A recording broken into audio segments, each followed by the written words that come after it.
نعم، هذا السؤال كثيرا ما يطرح. نعم بارك الله فيك، ولكن إن شاء الله نحاول الإجابة عنه. وأنا أجبت عنه عدة مرات في عدة مناسبات. والآن لما حصل الخلط وفي أمور عديدة، فأصبح الشباب يتساءل: ما هي الدعوة السلفية؟ والله لم أكن أنتظر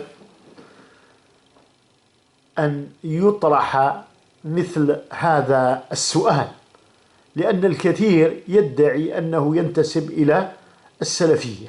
نعم بارك الله فيكم، ويدعي أنه على الحق وأنه على الصواب إلى غير ذلك، ويدعي أنه يحب الكتاب والسنة ويتبع الكتاب والسنة ويحب العلماء إلى غير ذلك.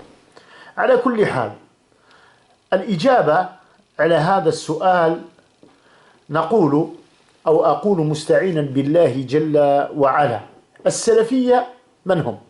هم أهل القرون الثلاثة الذين شهد لهم الرسول صلى الله عليه وآله وسلم بالخيرية.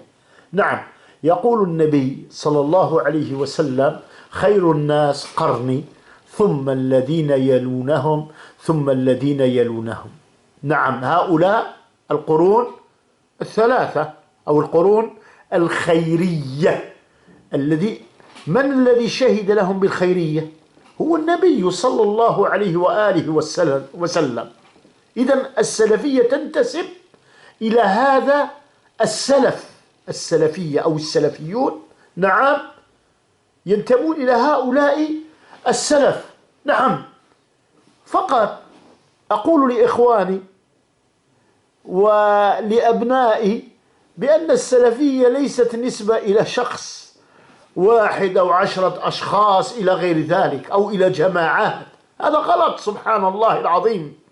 الناس الآن أصبحوا يتبعون الأشخاص، يوالون من والاهم ويعادون من عاداهم. نعم بارك الله فيكم، وهذا غلط، سبحان الله العظيم. فالنسبة حفظكم الله ليست إلى شخص أو إلى المئات من الأشخاص، النسبة إلى العصمة، إلى العصمة. نعم بارك الله فيكم. النبي صلى الله عليه وآله وسلم أخبرنا بما سيقع للمسلمين. نعم، وهذا بعد النبي عليه الصلاة والسلام. نعم، من التفرق إلى غير ذلك. يعني لا تعجب، لأن النبي عليه الصلاة والسلام الذي لا ينطق عن الهوى إن هو إلا وحي يوحى أخبرنا أنه سيكون هناك تفرق. نعم بارك الله فيكم.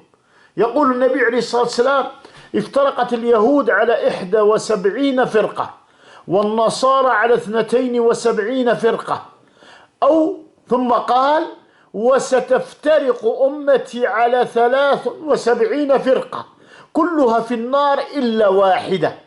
وعندما سألوا النبي عليه الصلاة والسلام: من هي يا رسول الله؟ من هي هذه الفرقة؟ من هي يا رسول الله؟ فقال: هي الجماعة. نعم بارك الله فيكم. والجماعة هي جماعة النبي صلى الله عليه وآله وسلم، هم الصحابة رضي الله عنهم وأرضاهم، هم الذين حكم عليهم النبي صلى الله عليه وآله وسلم بأنهم الفرقة الناجية. نعم بارك الله فيكم.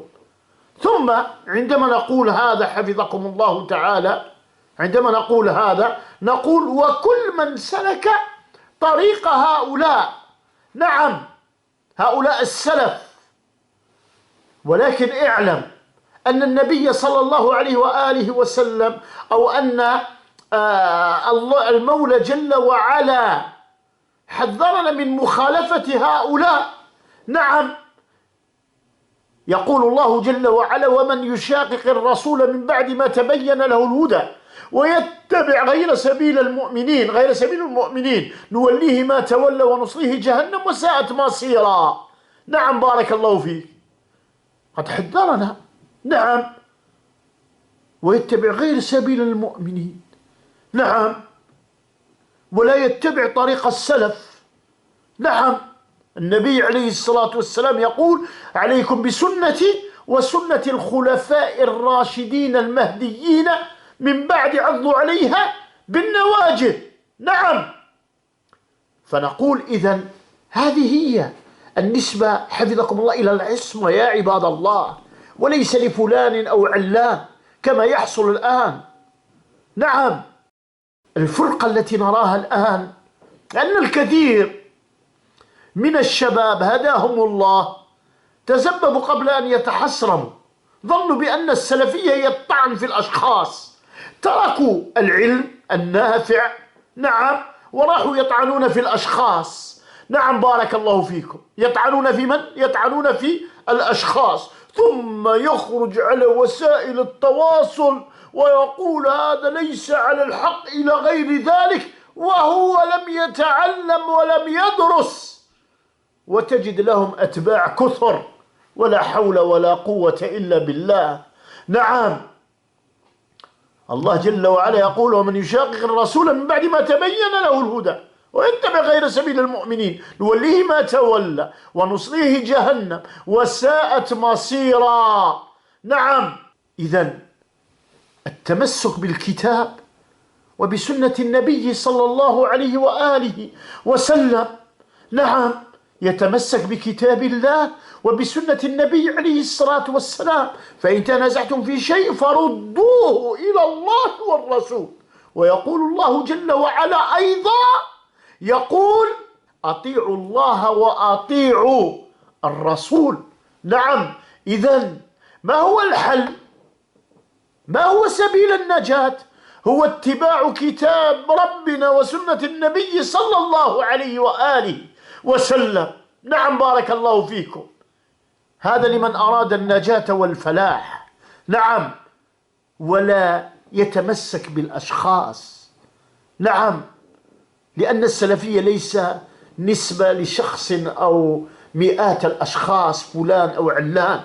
نعم، هذا يسمى تحزب. هذا يسمى ماذا؟ هذا يسمى تحزب.